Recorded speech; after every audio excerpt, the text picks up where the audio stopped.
Ghouls and Ghosts. Hey there, comic book friends and fiends. Rob and Jason with you for another hauntingly good episode of Sidekicks.comics. Jason, obviously, you dressed the part and had encouraged me to, but due I to a thought I wardrobe encouraged the whole cast of the show today to dress up, but it turns out the joke's on me. Ha ha! wardrobe malfunctions, I was unable to find the vast majority of said costume. So yeah. Anyways, so today for our Halloween episode, you came up with this idea. So I'm going to credit where credit is due. Would you like to introduce today's show and guest? Absolutely. Today we're going to be talking about one of my favorite genres and tropes of comics in general is horror comics. You know, the scary, just sci-fi, creepy, weird stories versus the, your typical Cape Crusader and, tights and, your capes and stuff. And who better to bring on the show when you're talking about monsters and creepy things than the actual Dracula? Hello, everyone.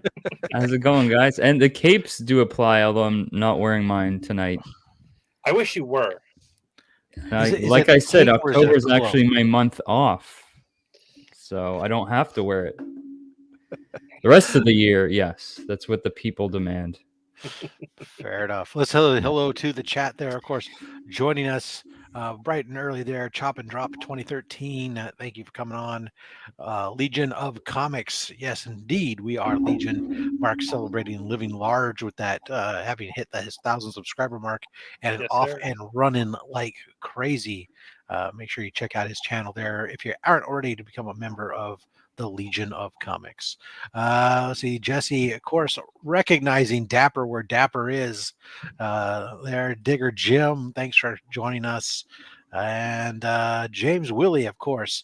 How you doing there, sir? From another Canadian here to give you the support there, Drac. Yes, thank you. So today, I thought today Jason came up with the brilliant. Actually, this is funny. This was a topic Jason came up with. I think just before we took our hiatus initially was one of these ideas that to do on horror comics, and then we took a brief hiatus, and when we relaunched the show, it kind of got in the shuffle. We had some various different ideas all of a sudden rejuvenated, and it just seemed to make sense that this would slot into the October range. Slot. You like Slot that? right in there. Yeah. It's like I know what I'm doing. And so we thought we'd go ahead and kick this one off with a discussion on horror comics. Not a genre I'm particularly knowledgeable of, at least from a reader standpoint. Although I did take the time to do a little minor research, even though I told Jason initially I wouldn't do any research and he'd be on his own. So as long as you used Bing, you're all good. Yeah, of course. Yeah. That's the only search engine you can use when searching the internet with your Tootsies, right? Absolutely. That's right. So, for those if you know, you know. So obviously, horror comics have quite the history.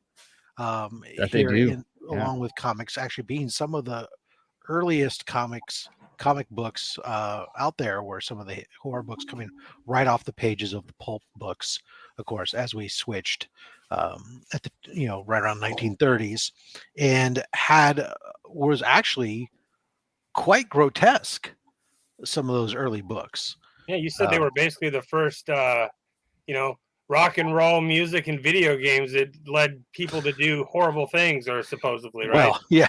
So the early horror comics, which of course are very much sought after for those of you looking in Golden Age books, when you talk about pre-code horror, they're talking about comic books before the Comic Book Authority, before they started self-regulating themselves, because the books were scenes of torture and all kinds of stuff, kind of originally came out of some of the crime books, but became something much more mystical over time, and was a source into the 40s. I thought it was rather interesting to see the parallels we've seen in our time with music and video games, that everybody was blaming and scapegoating that the these horror comic books were influencing the minds and causing juvenile delinquency and violent sex, was what was being used. And experts were coming out and saying how this was affecting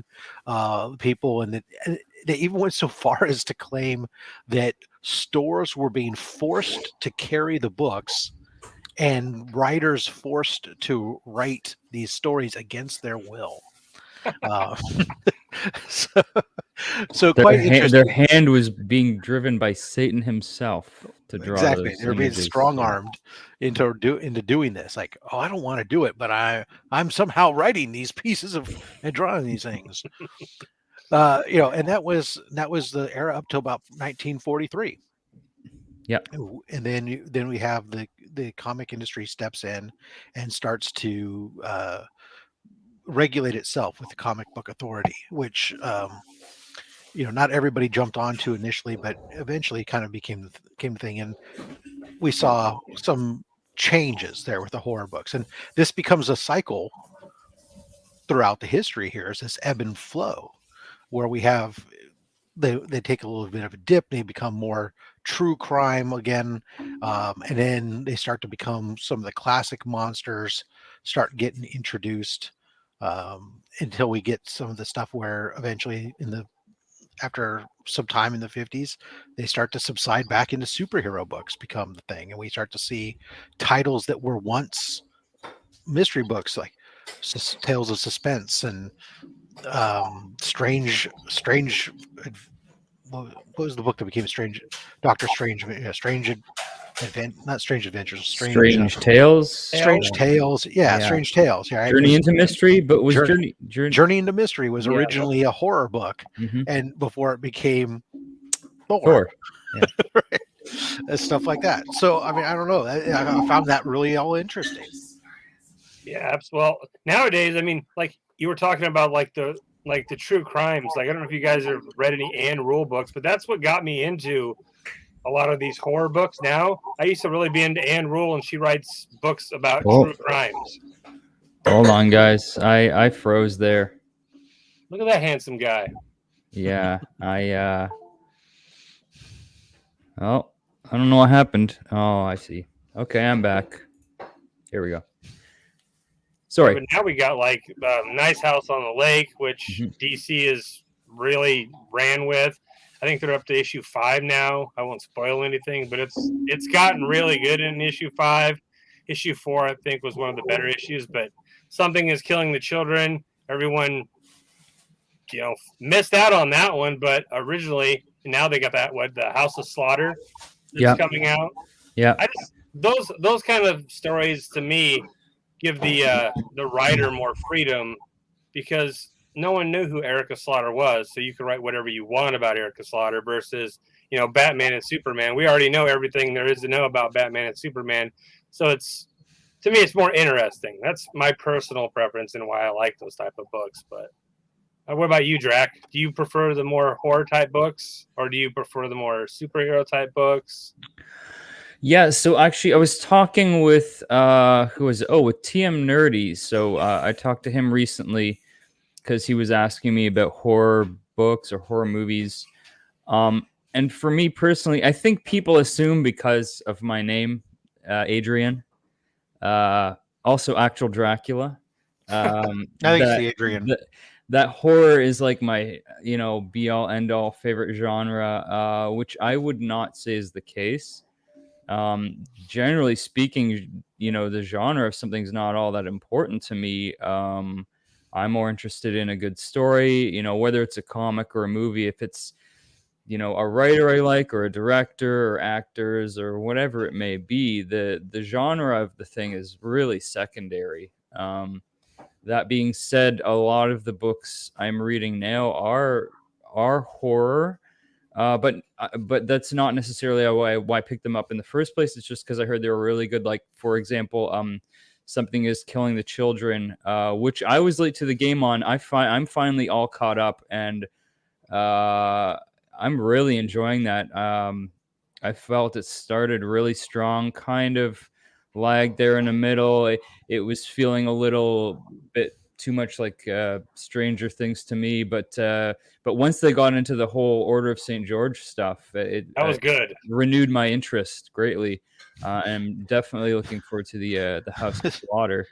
Yeah, I just Nice actually read house- issue nice 20 house on- today. Yeah, It was nice just- house on the lake as well.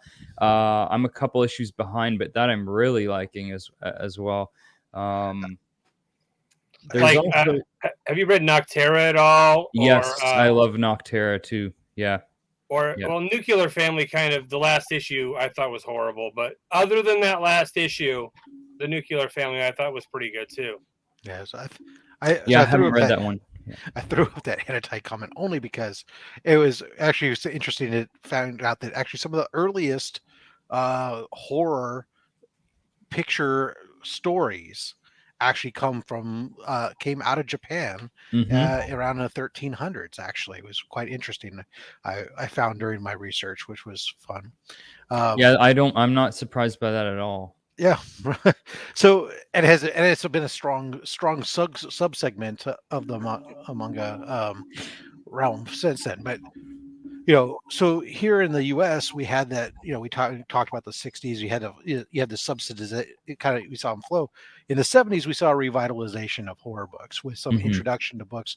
We started seeing Dracula, Tomb of Dracula. Started seeing Werewolf by Night, and some of these a lot less stories that were necessarily the the grotesque that we used to have, but more based on taking these creatures and stuff and running with them as ongoing characters that went, and we saw Son of Satan, and then eventually even some of these other characters that have been mainstays, Ghost Rider and some of these Blade. others that Blade, that came out of these genres. But we saw a tapering off again in the 80s, and horror really went to the independents around in the mid 80s. We started to see that revitalization, and to now, as we really see a really strong independent movement here in comics, is where we get to these, as you guys are talking about, some of these newer books.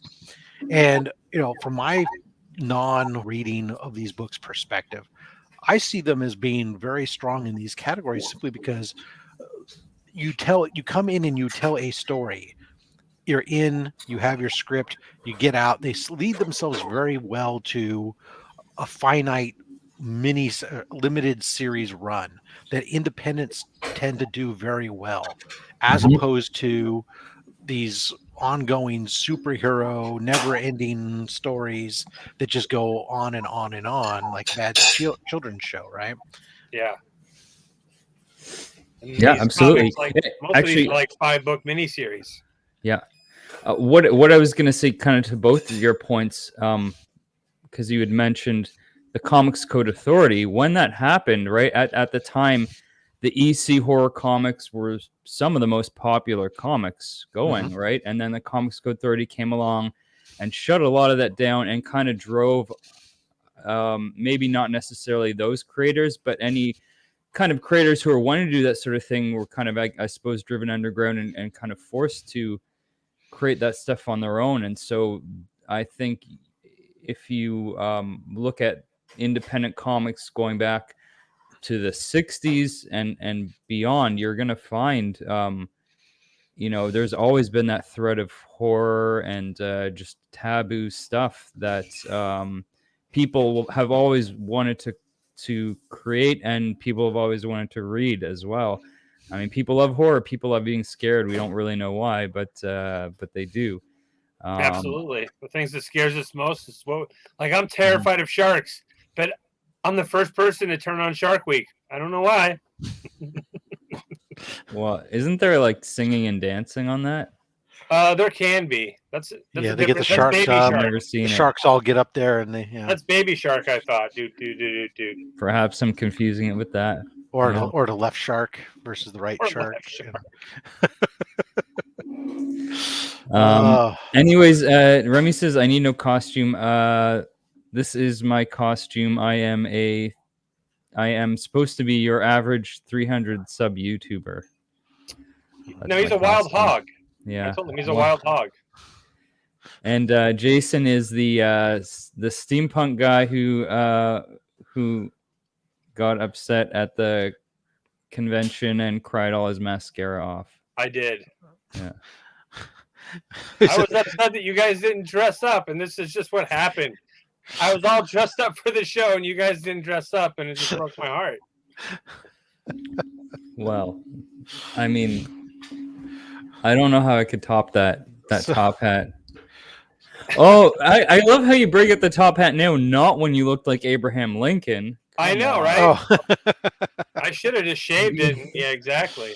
So bringing it back on the horror books today, right? So we're, like I said, we're saying a bunch of these things. You guys talked about some of these things.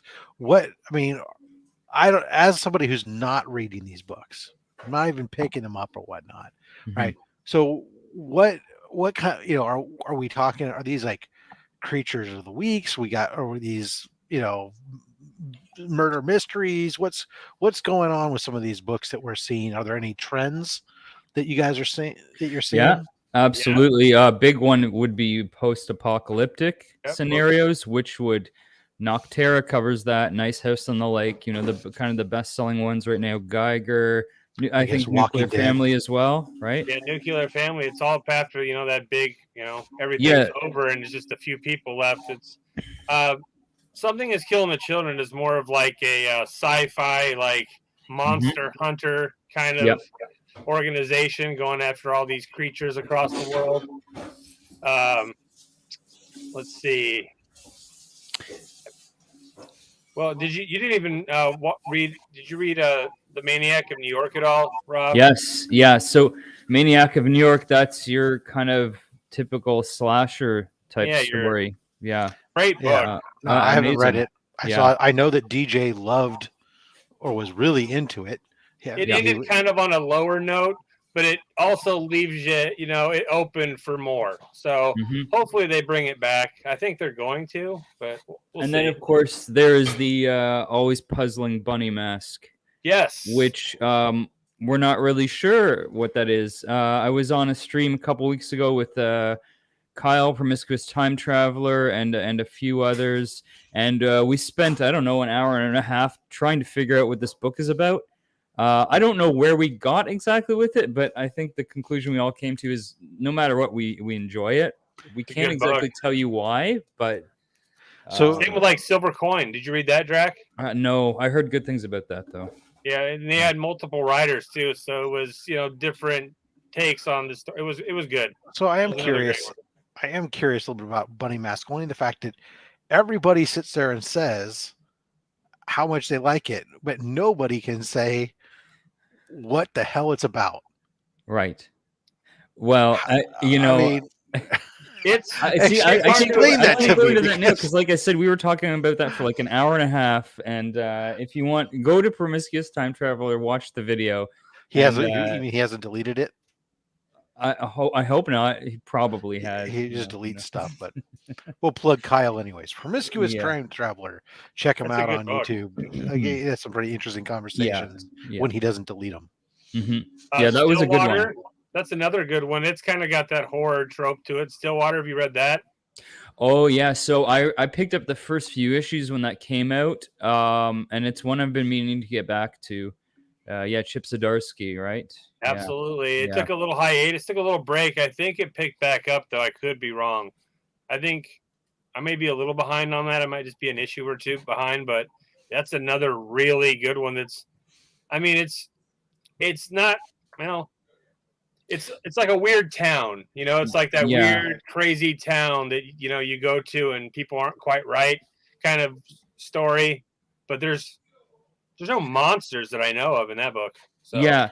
I mean, it's I don't really know why right now, but a lot of the not even necessarily independent books. I mean, Nice House on the Lake is a DC book, but these horror books have kind of seen the popularity that they have right now. I don't think they've really had in the past decade. I don't definitely not. I mean, the 90s, there was a couple characters. I think you can say that from time to time there'd be a character like Ghost Rider or something that was Mhm. or in Blade Constantine, and stuff and Yeah. Constantine. But even now we're seeing as you get back into some of the mainstream stuff, you're starting to see obviously we have Morbius coming out Mhm. in the movie theaters soon, and along with that you can be sure that there will be another Morbius series comic series coming out if it isn't already. I'm not paying attention, so what do I know? But then of course Justice League Dark has been talked about Yep. for That And would be quite some. so good. and Like, people are yeah. oh yeah, definitely. And I know a lot of people are stoked for it because Marvel has these properties that like Tomb of Dracula, Werewolf by Night, these are essentially classic, universal classic monsters, their version of them, right? And people love that stuff, so it only Well, makes I sense gotta that they think would do something with them. with the rumors of also the talk of a new Blade series, Mm-hmm. right? Yeah. So if we're gonna have now, granted, Morbius is not under the Marvel umbrella, as I recall. That's under the Fox umbrella, Yeah. correct? Fox, Sony, is Yeah. it Sony? Right, Fox, So I Sony, think so. Yeah. Sony Yeah. umbrella, yeah. So I mean, whether or not depending upon what those guys ever decide to do, how much sharing they plan to do. I mean, you could I know Blade was as well, right? Is it still a Sony Blade. I thing? think Blade is Marvel Disney. Okay. Marvel Disney Yeah. Yeah. now. And I read something, I don't know how much truth behind it, but I read an article somewhere about them bringing possibly Wesley Snipes back to reprise his role, and Nicolas Cage, heaven help us all, to reprise his role for Ghost Rider. So Yeah. Well, I mean, If there's right there, cameos and Blade. I mean, for maybe younger people who don't remember or people just forget, Blade was a huge success for Marvel. absolutely. Enormous, and that that right there is it was gives all you on the the back of perfect Ryan Reynolds. opportunity to open this whole world through Blade. Blade comes from Tomb of Dracula, so you get Dracula, you get all the other characters that were involved in that book. Also, Dracula has interacted with almost every other character in Marvel at some point. I mean, Doctor Strange, Silver Surfer, they were all both in Tomb of Dracula. And of course, Moon Knight comes from Werewolf by Night. Werewolf right? by Night, yeah. I doubt very much we'll see Werewolf by Night in the Moon Knight show, but you know what? Who knows? I mean, especially with the new Moon Knight book. I don't know if you guys have read that, but right off the bat, they're going into like vampires and stuff. So, hey, I'll why have to not? check that out now. Don't forget the eternal Marvel spec of Mephisto. That's right, Mephisto, who He's I gonna hope be in never everything. shows Remember, up. They should just troll everyone. Never see Mephisto in a MCU project. That'd be fantastic. Yeah, Wesley Snipes is Blade in my yes, eyes. It's it this is first Biggie. horror, yeah. It's the first one ever, just like World of Warcraft is the first RP MMO. MMO Yeah. ever. Yep, exactly. Very good. It's the only MMO, That's Rob. deep. Come on. That's deep knowledge. So speaking of first horror, because I picked out a couple books for this just in case. Yeah. But I happen to have the first horror comic book I've ever owned. Oh. Not only first horror, but it's one of the first comics period that I've ever owned. This is from, I'll have to look up the year, but I believe it's like 1988 or something. It's this book called Just Twisted, which was like an underground Canadian horror anthology. I think only lasted like maybe 2 or 3 issues.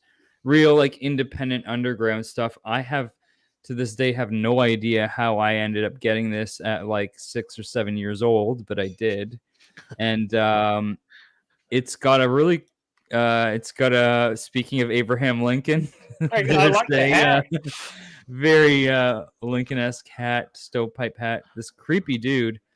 But this thing is really cool. There's like a couple stories in here. There's one about a guy who's like a truck driver, and he's thinking about his girl, how he can't wait to get back home, and he starts eating like a piece of fruit, like an apple or a kiwi or something, and all these like maggots or worms start coming out of it while he's eating them, and then he crashes, and it turns out he was just hallucinating, I guess, because he was poisoned or drugged or whatever, and this guy had something to do with it. I don't remember. It's been a long time since I read it, but Yeah, that's the first horror comic I ever owned.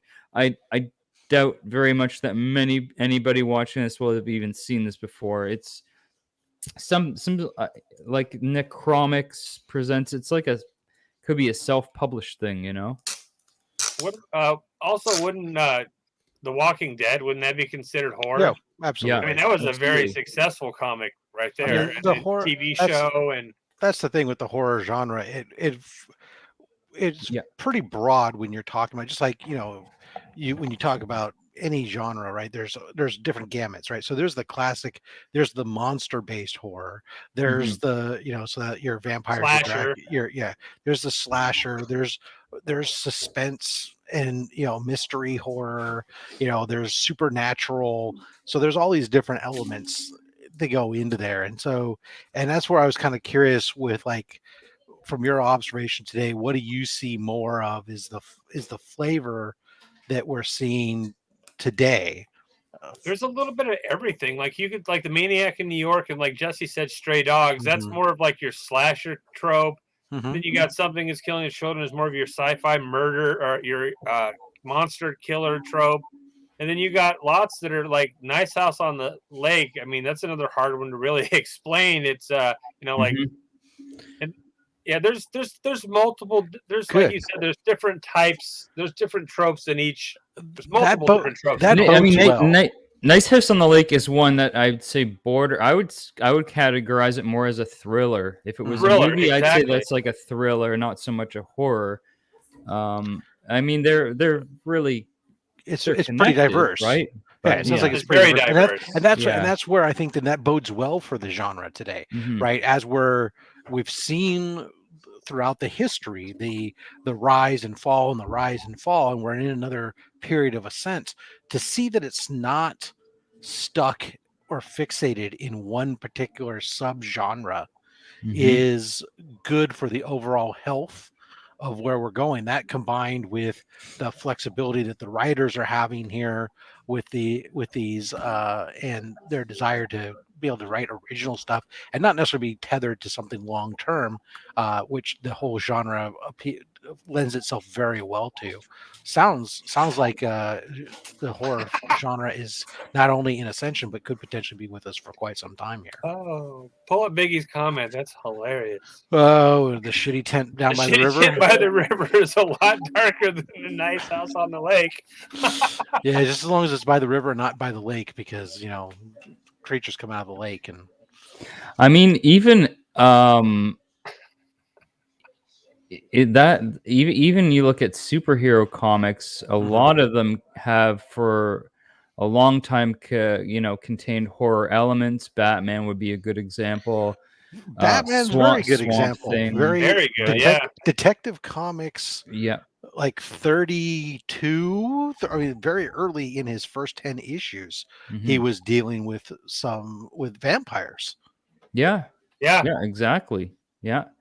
Another one I remember, I would say that the first, I wouldn't call it a horror comic, but the first one I really got into that because it kind of combined a lot of genres, but Neil Gaiman's Sandman, Yes, which has a lot of horror elements in it. Oh, there goes my thing again for some reason. It's all right. You're not in a know what's going compromising on. view, at least. no, you're in thought right there. Yeah. Yeah. It's only bad if you freeze with your mouth wide open, a gap facing the audience. Yeah.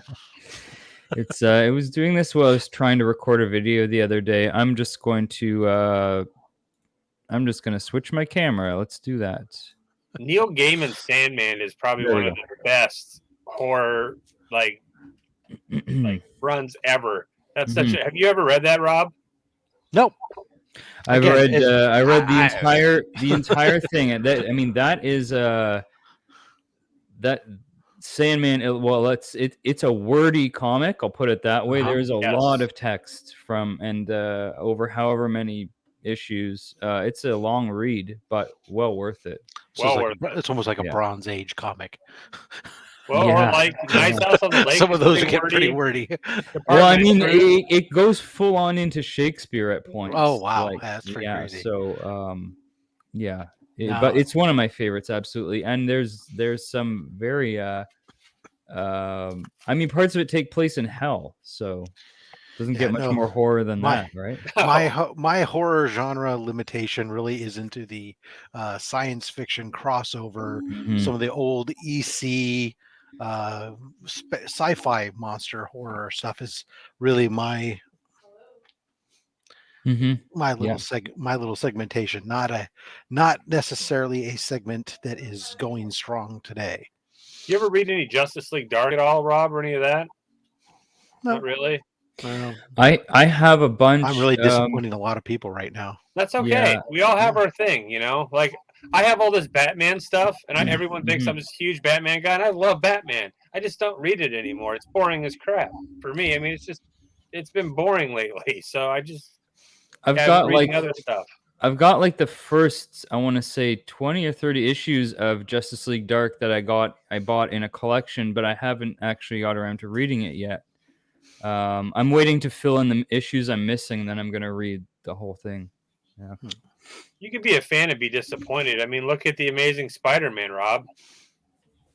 Yeah. Yeah, I'm eternally disappointed. I'm Yeah, eternally that's disappointed an excellent point. by the Amazing Spider-Man. Yet I read it garbage. All right.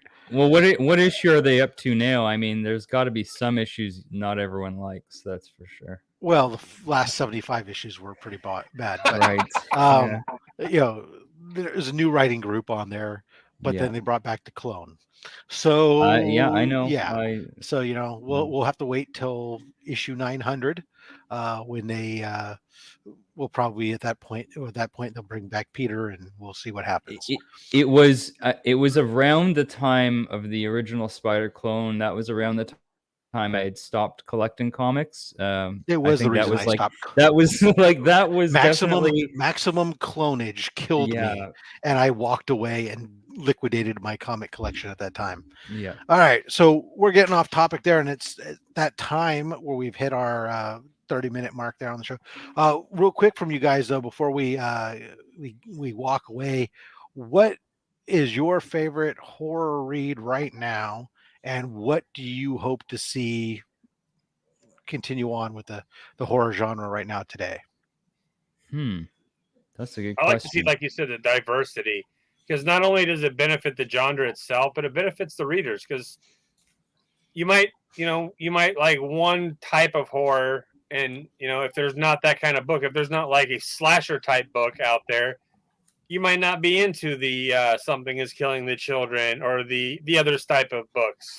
So I mean, the versatility it has is great. And as far as the best one, honestly, like I was anti Something is Killing the Children for a long time because everyone was all about it, and I didn't read it until the first trade came out, or actually both trades came out because I read them both back to back, and then that is such a good book from character building standpoint of it's a good book.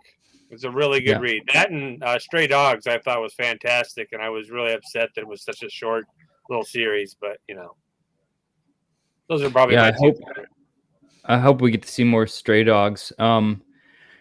Again, like the books we talked about, Nocterra, Something's Killing the Children, Nice House on the Lake. I'm enjoying all of those. But my favorite horror series, my favorite ongoing horror series is Ice Cream Man.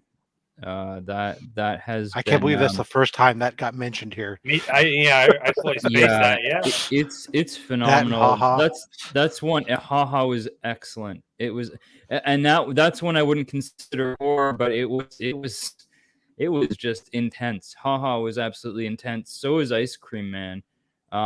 There's real. Ice Cream Man contains a lot of elements that I find like truly horrific, really scary. It's more of a psychological horror than a lot of these other books, like something like Nocterra, which is a monster kind of thing. But all of that has its place. It's just something like Ice Cream Man is what I'm particularly drawn to. And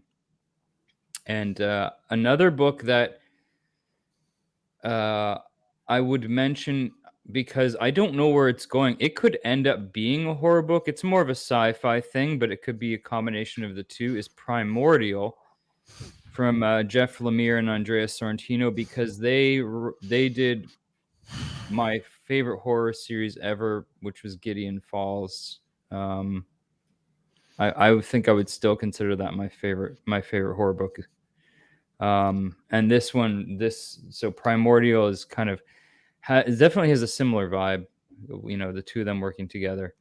Yeah, I don't know what I would say I have. I don't really have any expectations other than, like, I know if the quality of these titles keeps up, then I don't see them slowing down anytime soon. I think House of Slaughter is going to be a big success. Yeah, I think it's going to be a huge success. I mean, the way Something Is Killing the Children ended left it so open for so many cool stories to be told. Yeah, absolutely. Yeah. Oh, sorry about my goalpost arms. I am now the proud owner of an Amazing Spider-Man issue number 7. Nice. So, oh wow. Did you pay less than $500? Yes, I did. Nice. Excellent. So, no, congrats.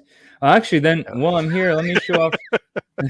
Yeah. I'll just show off my most recent, most important horror kind of acquisition, which I got in a mystery box. You guys might have seen this. Werewolf by Night number 1. Oh, nice. Yeah. That's a great book. It looks beautiful too. Yeah. Presents well. Yeah, it's real nice. And that, of course, I'm always, if anyone has these and they don't want them taking up space at home, send them to me. I will always take these. Someone might have a short box full of them. It's like Red Sonja for Gary, right? You just I don't care how many copies I have. I don't care how many I already have, or Conan for Gary. Right, exactly. Yeah, just keep sending them. And I'd be remiss if I didn't show that off. That's the one. Nice. Yeah, that was great. Yeah. It's a good way to end it. How's that one? Where would you spec that one at, grade wise? Wow, it's I mean, it's probably got some spine wear, I'm guessing. It does. It's got roll. It's got ticks. It's Marvel red. Marvel red from that era shows up spine ticks like there's. Yeah. That's the thing. It's probably like a 4, something like that. Cool. That's a gorgeous book. Yeah. It's not bad. Yeah. Cool. Yeah. Cover collector. No, that ASM 11 I was looking at the other day. I got distracted and it slipped past me, unfortunately, because it went low. And that pissed me off, but that's all right. I got a 7. I'll be happy. I'm happy for now. All right. So thank you everybody for making a point, joining us today for this special episode of Sidekicks Talk Comics. Drac, anything you want to promote while you're here for coming up on the channel other than, of course, yourself? Yep. So I got a new video dropping tonight if I finish it, or tomorrow morning, of a personal grail unboxing. You're not going to miss that one. It's my first edited video that I've made in well over a month. I've just been doing the live stuff and kind of got caught up in all that and haven't had any time to sit down and do all the fun editing stuff I like to do. So if you're a fan of that, be sure to check out that video. And I unbox a really nice book, one I'm really happy to have. And then I've got Casual Dracula coming up this Wednesday with a very special guest by the name of DJ Lynx. Nice. And possibly a couple other special guests, we'll see. But so far, if it's just me and DJ Lynx, mono, that's it's going to be a good show, I think. So yeah. Absolutely. And it's my 40th birthday show. So happy birthday! You're 40. I will be. Holy cow! You look like you're like 23, dude.